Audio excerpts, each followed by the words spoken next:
Hi friends, இன்றைக்கி நம்ம சேனலில் கிறிஸ்மஸ்க்கு எல்லோரும் வீட்டில் செய்யக்கூடிய ப்ளம் கேக் எப்படி பண்ணுறதுன்னு தான் பார்க்க போகிறோம். அதுக்கு முன்னாடி அதுக்கு தேவையான பொருட்கள் என்னென்னு பார்த்துடலாம். 200 கிராம் அளவுக்கு மிக்சட் ட்ரை ஃப்ரூட்ஸ் எடுத்திருக்கேன். இது நான் பக்கத்தில் ஒரு சூப்பர் மார்க்கெட்டில் தான் வாங்கினேன். உங்களுக்கு இது கிடைக்கலன்னா நீங்கள் அதை தனித்தனியாக வாங்கி கூட மிக்ஸ் பண்ணிக்கலாம். இப்போ பார்த்தீங்கன்னா இதில் இன்க்ரீடியன்ட்ஸ் என்னென்ன இருக்குதுன்னு எழுதியிருக்காங்க.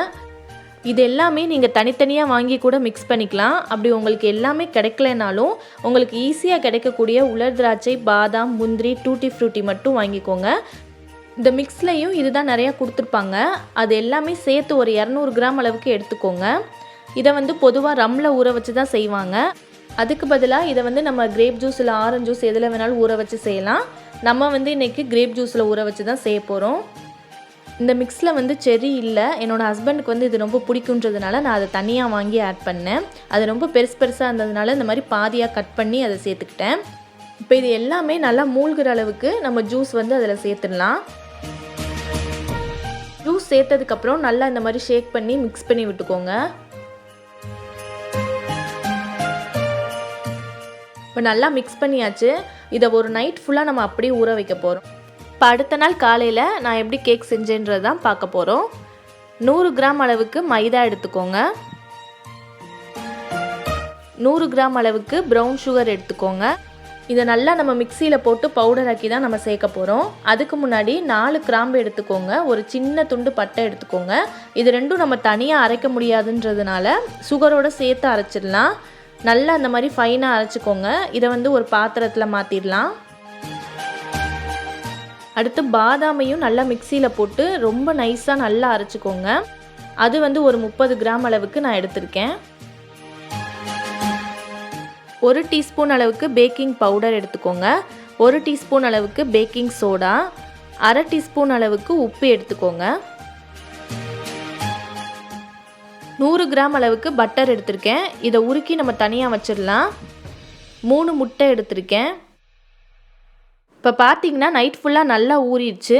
இதில் ஆரஞ்சோட தோல் மட்டும் கொஞ்சமாக சீவி சேர்க்க போகிறேன். அந்த தோலில் இருக்க ஒயிட் பார்ட் நீங்கள் சீவிர வேணாம், அது கொஞ்சம் கசப்பாக இருக்கும். மேலாப்பில் இருக்க தோல் மட்டும் கொஞ்சமாக சீவி சேர்த்துக்கிறேன். இப்போ நம்ம எல்லாமே ரெடி பண்ணி வச்சாச்சு. இப்போ எப்படி கேக் செய்கிறதுன்றதை பார்த்துடலாம். ஃபஸ்ட்டு இந்த மாதிரி ட்ரேயில் பட்டர் தடவி வச்சுருங்க. எல்லா இடத்துலையும் படுற மாதிரி நல்லா தடவி வச்சுருங்க.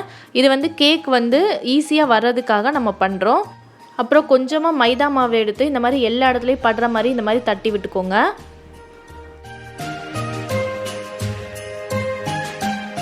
இப்போ பாருங்கள், மாவு எல்லா இடத்துலையும் படுற மாதிரி நல்லா பரப்பி விட்டாச்சு. கீழே இந்த மாதிரி ஒரு பிளேட் வச்சுருக்கேன். எக்ஸஸாக இருக்க மாவு அதில் தட்டி விட்டுடலாம். இந்த மாதிரி நல்லா ரெடி பண்ணி எடுத்துக்கோங்க. அப்போ தான் நம்மளுக்கு கேக் ஒட்டாமல் வரும். அப்புறம் நம்ம வச்சுருக்க முட்டையை இந்த மாதிரி ஒரு விஸ்கி யூஸ் பண்ணி நல்லா பீட் பண்ணி தனியாக வச்சிடலாம்.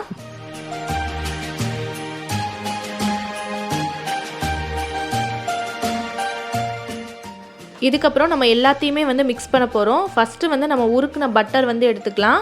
அதில் நம்ம பவுடர் பண்ணி வச்சுருக்க சர்க்கரையை சேர்த்துக்கோங்க. சேர்த்துட்டு இந்த மாதிரி விஸ்கி யூஸ் பண்ணி நல்லா அதை மிக்ஸ் பண்ணி விட்டுக்கோங்க.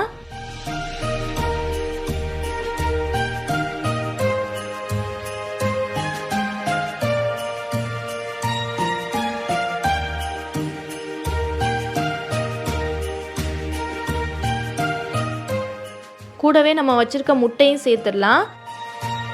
சேர்த்துட்டு நல்லா மிக்ஸ் பண்ணி விட்டுக்கோங்க.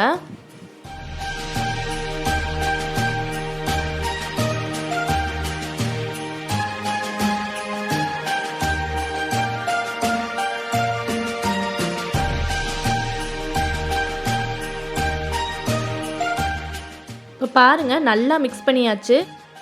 இதுக்கப்புறம் நம்ம வச்சுருக்க ட்ரை இன்க்ரீடியன்ட்ஸ் எல்லாத்தையும் சேர்த்துடலாம். Maida, almond powder, baking soda, baking powder, அப்புறம் நம்ம வச்சுருக்க உப்பு எல்லாத்தையும் சேர்த்து ஃபஸ்ட்டு நல்லா லம்ப்ஸ் எதுவும் இல்லாமல் நல்லா கலந்து விட்டுக்கோங்க.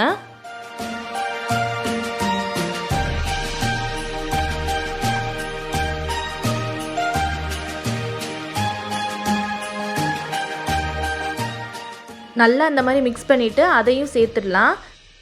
கொஞ்சம் கொஞ்சமாக இந்த மாவை எல்லாத்தையும் சேர்த்து அதோட கலந்து விட்டுக்கோங்க. நம்ம ஃபஸ்ட்டு மிக்ஸ் பண்ண மாதிரி ரொம்ப ஃபோர்ஸாக நம்ம மிக்ஸ் பண்ண தேவையில்லை. மாவு எல்லாத்தையும் சேர்த்ததுக்கப்புறம் ரொம்ப ஜென்டிலாக அந்த மாதிரி மெதுவாக கலந்து விட்டுக்கோங்க. இப்போ பாருங்கள், நம்ம எல்லா மாவும் சேர்த்தாச்சு. நல்லா அதை மிக்ஸ் பண்ணியாச்சு. இதுக்கப்புறம் நம்ம ஊற வச்சுருக்க ட்ரை ஃப்ரூட்ஸ் எல்லாத்தையும் இதில் சேர்த்துடலாம். நீங்கள் ஜூஸோடு அதை அப்படியே கொட்டிட வேணாம். ஃபஸ்ட்டு வந்து நீங்கள் ஃப்ரூட்ஸ் மட்டும் எடுத்து போட்டுக்கோங்க. நம்ம கன்சிஸ்டன்சி பார்த்து கொஞ்சம் கொஞ்சமாக நம்ம ஜூஸ் சேர்த்துக்கலாம். எல்லா ஜூஸும் சேர்க்கணுன்னு அவசியம் கிடையாது.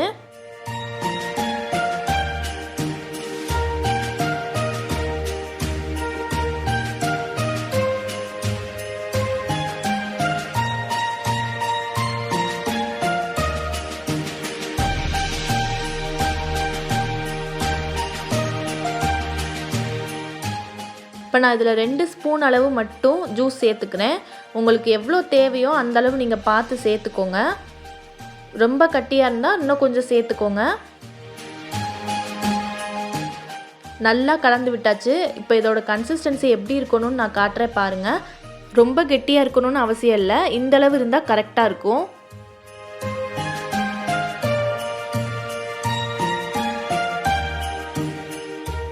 இப்போ நம்ம ரெடி பண்ணி வச்சுருக்க ட்ரேயில் இதை சேர்த்துடலாம்.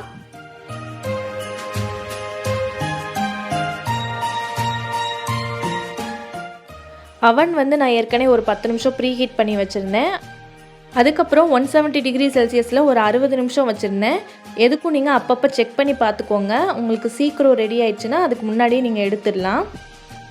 இப்போ பாருங்கள், நம்மளுக்கு சூப்பரான ப்ளம் கேக் நம்மளுக்கு ரெடி ஆயிடுச்சு. ரொம்ப சாஃப்டாக நல்லா டேஸ்ட்டாக ரொம்ப சூப்பராக இருந்துச்சு. கண்டிப்பாக வீட்டில் எல்லோரும் இதை ட்ரை பண்ணி பார்த்துட்டு எப்படி இருக்குன்னு எனக்கு கமெண்ட்டில் சொல்லுங்கள். இன்னொரு சூப்பரான ரெசிபியோடு உங்கள் எல்லோரையும் நான் அடுத்த வீடியோவில் பார்க்குறேன். இந்த வீடியோ உங்களுக்கு பிடிச்சிருந்துச்சுன்னா மறக்காமல் நம்ம சேனலுக்கு சப்ஸ்கிரைப் பண்ணிடுங்க.